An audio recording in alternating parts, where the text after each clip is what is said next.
They took on the responsibility to ensure that the books of the Old Testament were preserved for future generations. But how accurate was the Masoretic text?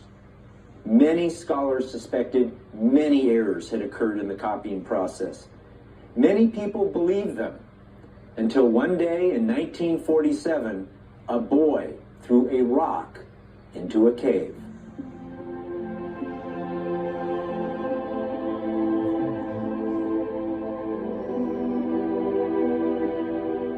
That rock struck pottery, about 37 jars from the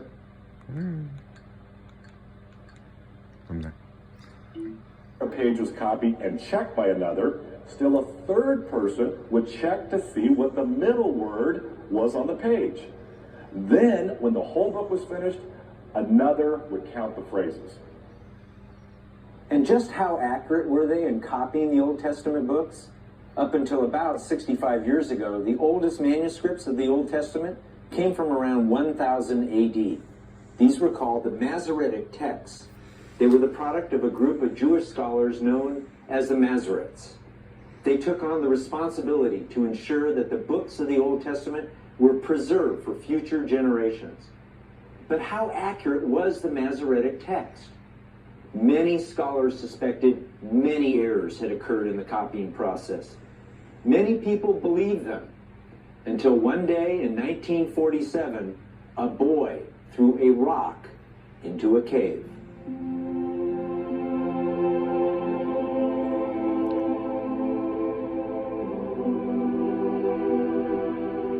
That rock struck pottery, about 37 jars from the testimony of that particular Bedouin shepherd.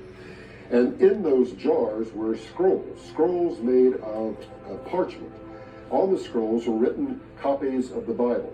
Every book of the Old Testament, except for the book of Esther, was represented among those scrolls. And then also other documents, sectarian documents, but many of these were commentaries on the Bible, so included biblical text as well.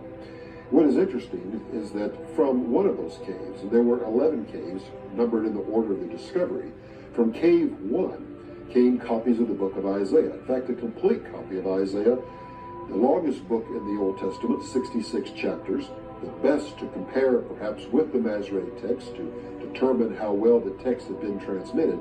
And in that text, we realized that 95% of that text aligned with or agreed with the Masoretic text, written over 1,000 years later.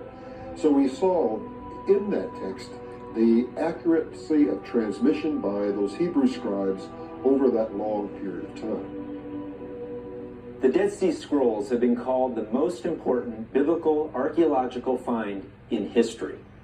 While they are called scrolls, what they mostly consist of is 19,000 fragments. Putting them back together would require some of the most sophisticated science available. Well, Dr. Meyer, what I have here is an original biblical Dead Sea Scroll fragment from Cave 4 at Qumran. And what I'm about to show you here, very few people outside of Jerusalem ever get the opportunity to hold, study, examine with their own eyes an original, on sheepskin, biblical Dead Sea Scroll fragment. That's from the book of Daniel. It dates to 125 BC. Oh, fabulous. Now remember, as we've taught already, the Dead Sea Scrolls weren't really scrolls. That's a misnomer, because very few complete scrolls were actually found.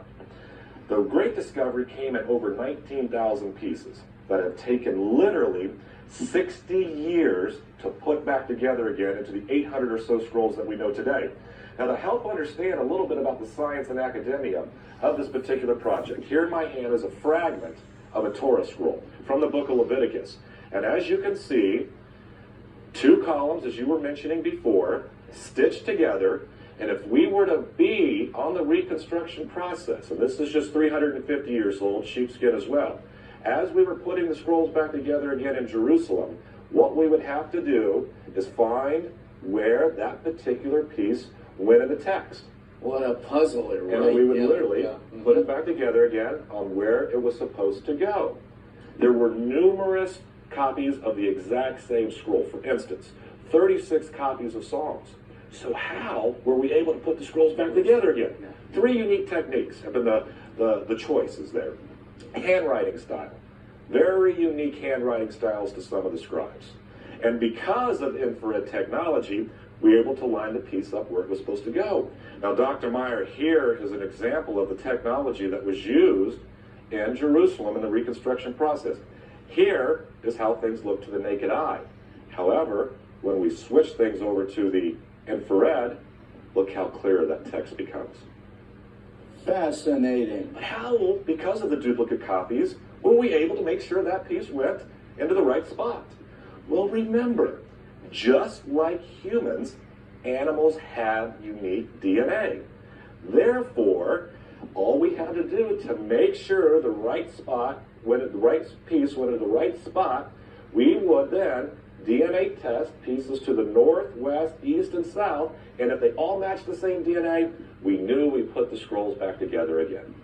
Literally, what's taken over 60 years to perfect and to publish accurate data out of Jerusalem literally has taken that long for only one reason: making sure that we put the project back together again accurately. But this is just a wonderful little piece, and again, a perfect representation of what the Dead Sea Scrolls truly were. 19,000 pieces put back together again into over 800 unique scrolls.